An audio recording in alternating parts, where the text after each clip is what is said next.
Evans is here to talk about a new category of apps that will help us shop smarter. So let's talk a little bit about this. This is a new project. Yeah, this is I think it's a ground-moving project, really. It's called the OpenLabel project.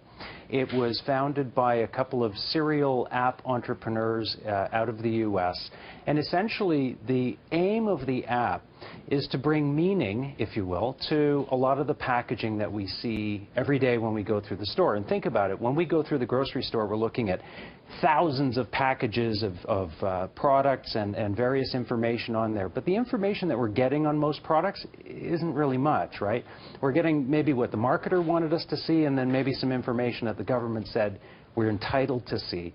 But we're not always getting information that's important to us. So the OpenLabel project is saying they want to be able to bring transparency to the labels of the products that we're buying. So this is almost a little bit like Wikipedia, you know, an open source project where people actually devote the time and energy into filling out these different entries. Now, I guess my first question is, people will ask this, is why would anyone spend time doing this? I know I would love the content, but why would you spend time doing this? Yeah, well, I think it really comes down to what's important to you as a consumer. Right? So if you happen to, have environmental issues, or the environment is very important to you, and you're making product choices on that basis, then you're likely to want to contribute information too. You're going to be very engaged around that topic, so you're going to want to contribute information to the network as well. So that's the basic premise of the OpenLabel project, is that it becomes sort of a cross between Twitter meets Wikipedia meets Yelp, sort of a review site for products. So essentially, people are scanning using the OpenLabel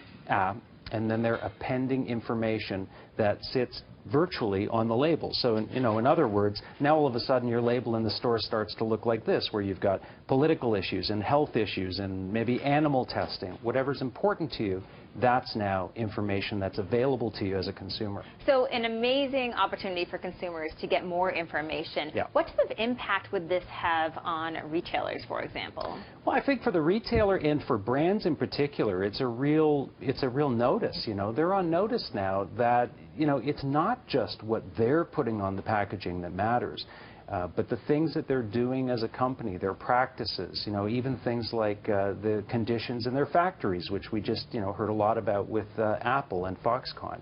Those kinds of issues now are not things that are discovered after the fact, after the consumer buys it, but they may be part of the decision process as the consumer's looking at the product in the store.